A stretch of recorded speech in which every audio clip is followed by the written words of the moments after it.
In 1947, Philip Corso claimed to have seen alien bodies from the infamous UFO crash near Roswell, New Mexico. Corso's description is consistent with those who claim to be eyewitnesses to the crash.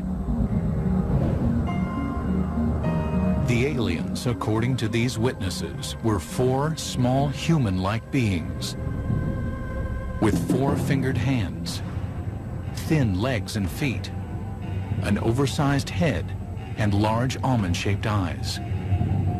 These descriptions purportedly appear in these classified documents prepared by government investigators. To this day, the documents have not been authenticated.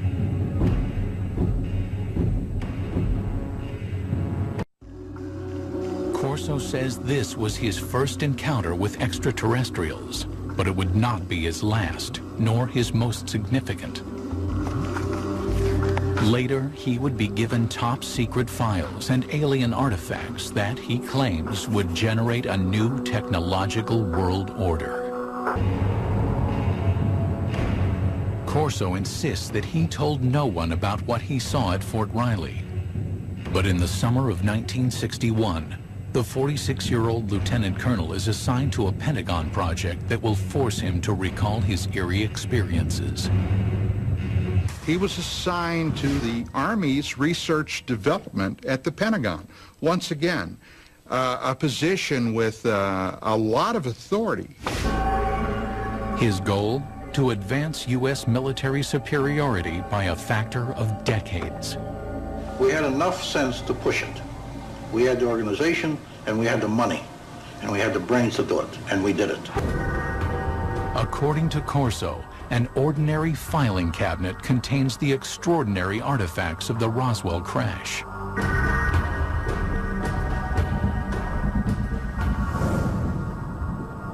A piece of super strong metallic cloth. Corso contends it may have protected the alien pilots in their spacecraft. A tube that appears to shoot a searing red light. Corso thinks it might be a surgical instrument or a weapon. An alien-made headband that, according to his military reports, might have been used to transmit thoughts or control the alien craft. An imprinted set of miniaturized circuits, perhaps a prefabricated microcircuit.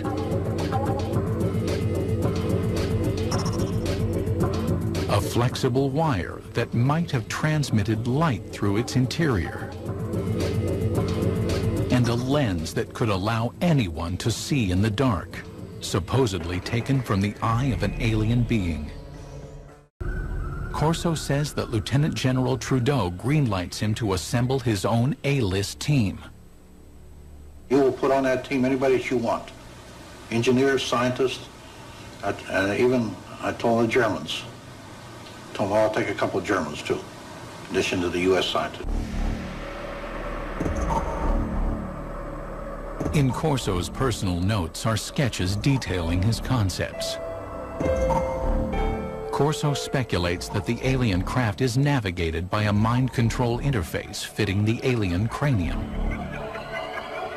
It seemed as though by revolving the headband around the alien brain drawings, you would match up the pickups on the headband with various parts of the alien brain.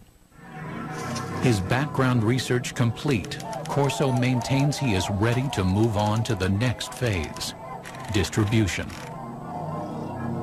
He will hand off the alien technology he says comes from Roswell to appropriate defense contractors for development.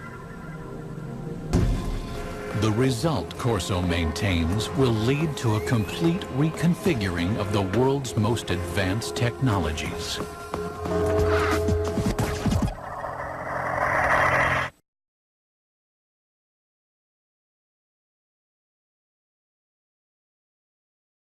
In 1961, Fort Belvoir in Virginia is quietly working on a decade-long project to develop night vision engineering.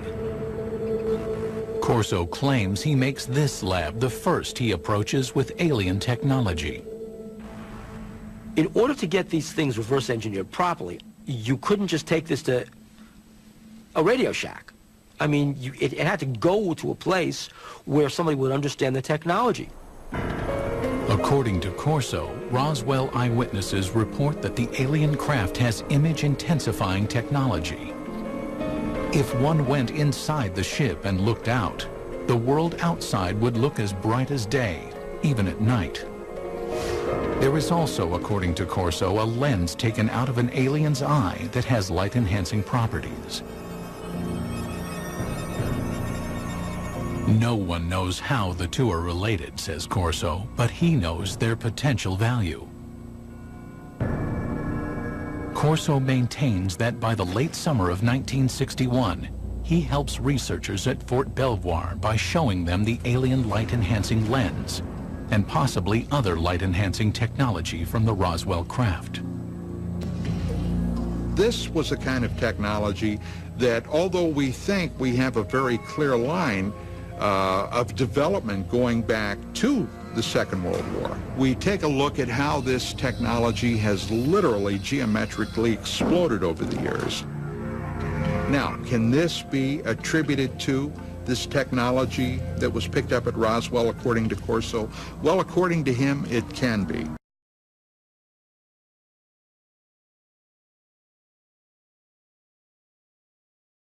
An imprinted circuit of mysterious design. We also had a little charred chip. Small thing, maybe 3/8 of an inch square, two threads coming out, and a little window in the center with thin wires. These came from Roswell. We didn't know exactly the function of these integrated circuits, but we suspected that these were circuits, electrical circuits. Corso asserts that he brings the object to Bell Labs, which had developed the transistor 14 years earlier. He says scientists there were able to analyze and later recreate the alien microchip. What would happen if something like that were to occur? Well, what would happen is, in a very short time, the world would be transformed radically. There's no doubt that after the development of the integrated circuit in the early 1960s, the world is transformed. Electronic devices from the cell phone to the laptop computer become reality.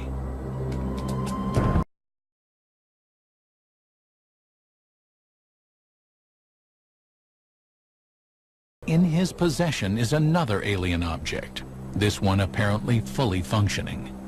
He knows from reports that when people were shining this thing around, it caused burning on the surfaces that it was aimed at. Corso says he reads classified military reports speculating that the artifact from Roswell, apparently capable of burning holes in walls, is some kind of cutting tool, perhaps used for surgery. At Hughes Aircraft from the late 1950s into the early 1960s, researchers have been working on what would become the first laser tracking and targeting devices for military aircraft. But engineers have run into a snag in their efforts to create a practical device. That is, Corso asserts, until he shows them the alien cutting tool. It did accelerate after 1960-61 because people figured out new ways to make lasers. And as the science advanced, the engineering advanced.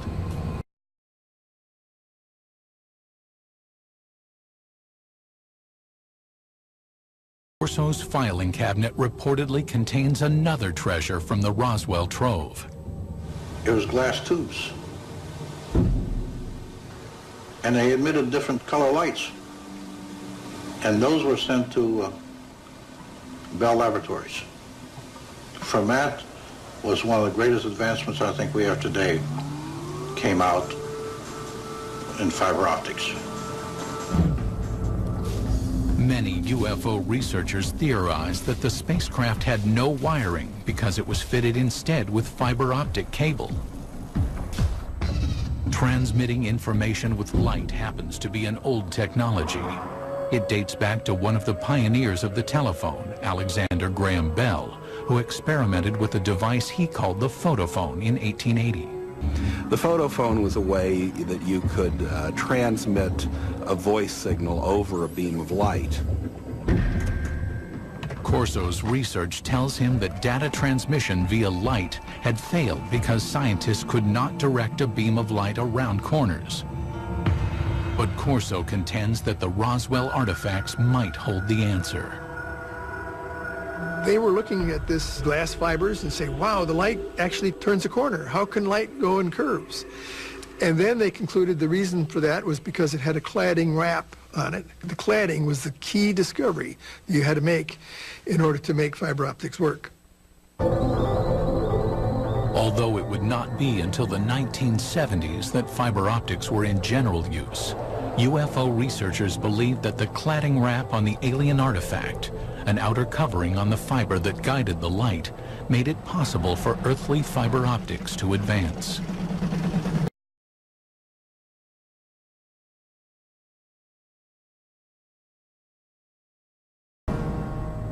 Corso also says he examined some curious super strong fibers that his military reports claim come from the aliens' flight suits. The first thing of the fabric that amazed me was a thread that I couldn't cut with a razor blade. Just a thread. In his book, Corso offers a theory about the fibers composing the alien flight suits.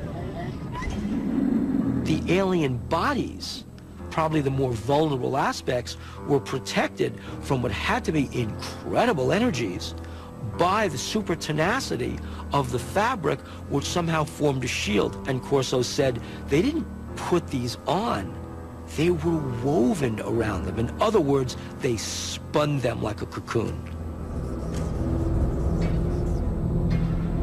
According to Corso, he wonders if these super strong fibers could be developed into super strong bulletproof shields for law enforcement and military use.